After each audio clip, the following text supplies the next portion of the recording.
But yeah, we got new news from Germany. The Nazis are back.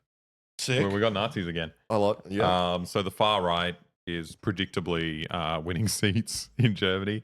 They had like regional elections, and for the first time, the far right AfD, which is Alternative for Deutschland. For Deutschland. Yeah. No, you're going to say Fedora. Alternative Fedora. I mean, that is pretty like incel right-wing vibes. Yeah. Imagine this guy with a fedora on. And the Conservatives were the only mainstream party that didn't lose seats drastically. So, well, yeah, Germany's going. So who? I know nothing about this party. Who are they? Let's have a look. Scholz Alliance. Schultz is the ruling coalition. He's just kind of like the kind of vaguely like lib centrist, boring economic manager kind of guy. Was crushed in 2 regional elections in East Germany on Sunday with populist parties on the extreme right and left. Okay. Winning about half the votes. Thuringia is a made-up name, and Saxony. That sounds more real. That sounds right. Thuringia?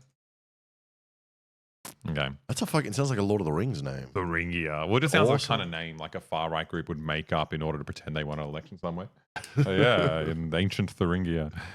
The Alternative for Germany is on course for victory in Thuringia on 30.5%, according to exit polling conducted on Saturday for public broadcaster ARD. It would represent the first triumph for a far-right party in a German state ballot since World War II. Wow. So Scholz's alliance is the Social Democrats, the Greens, and the Free Democrats. Yeah, that's his coalition. And the Greens in Germany are really unique in that they're like the only Greens party in the West that are like super pro-war. Yeah, and anti renewables, I guess.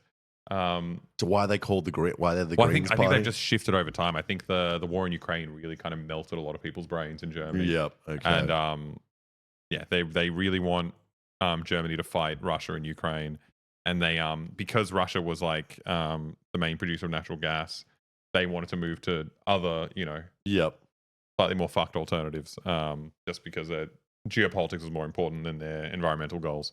Yeah. But I guess if you're the Greens party, that is a good reason to say, hey, let's transition away from gas to renewables. No, but it's not that. They're not doing renewables. It's just different. Yeah. Well, I know nothing about this, man. Yeah. The results deal another big bitter blow to Scholz and his deeply unpopular government and highlight the risk it faces ahead of the... I mean, it's crazy. I think Germany is so funny. This is a hilarious country in terms of the war in Ukraine, because Europe got fucked, but Germany just kneecapped itself so hard. Like their whole industry, everything they did depended on cheap Russian gas. Yeah. And they had the pipelines. They were doing everything right. That's why they're able to be this production powerhouse. I thought they still get gas from Russia. Well, they blew up the second Nord Stream, and but they're still phasing out. I thought there's still one that read that's operational, recently. But it's still they've lost a lot. They've lost a lot. But it is funny that it's like, I don't understand losing a little bit and not just cutting it off completely. Like, why do they still buy it then? Like, if they hate Russia that much, they need it for their own country. Shut down your entire economy. Yeah, although exactly. they've come closer to it. They fuck up. Yeah, they had fucking heating shortages in the last winter. Like it's crazy. It's just not what you'd expect from Germany. Yeah, and it's they've really out of any country aside from Ukraine, I guess, they've really drawn the short straw in terms of their alliance with America. Yeah, okay. It's fucking nuts. They're just not going to be a viable country anymore. And obviously that leads to the rise in all these horrible right-wing groups that, can capitalize on the fact that everyone's pissed off. Your country's shot itself in the foot. Yep. And also, if you're right-wing, you probably don't even mind Putin. Oh, I'm sure all the right-wingers love Putin. Yeah. Yeah. But that's a hard thing. That's a hard argument to make, though. It's like, we love Putin. We also love the far right in Ukraine. Yeah. And it's like, who do we love more? Like, is there a world in which they coexist for the German Nazis? Yeah, I don't know. I imagine that the German Nazis like Putin more because he is, stronger in power and more powerful. But he doesn't fit in as cleanly as actual neo-Nazis. Yeah, but he loves family values. But he loves the church. He loves the Quran. You're not allowed to touch the Quran. I don't know. I think he's tricky to categorize for them. I think it's a lot easier having someone who's we must lead the white races to victory. Yeah. Pish Darren said, I couldn't tell if they were saying poopy or pokey. Turns out they were saying Putin. Poopy. Poot.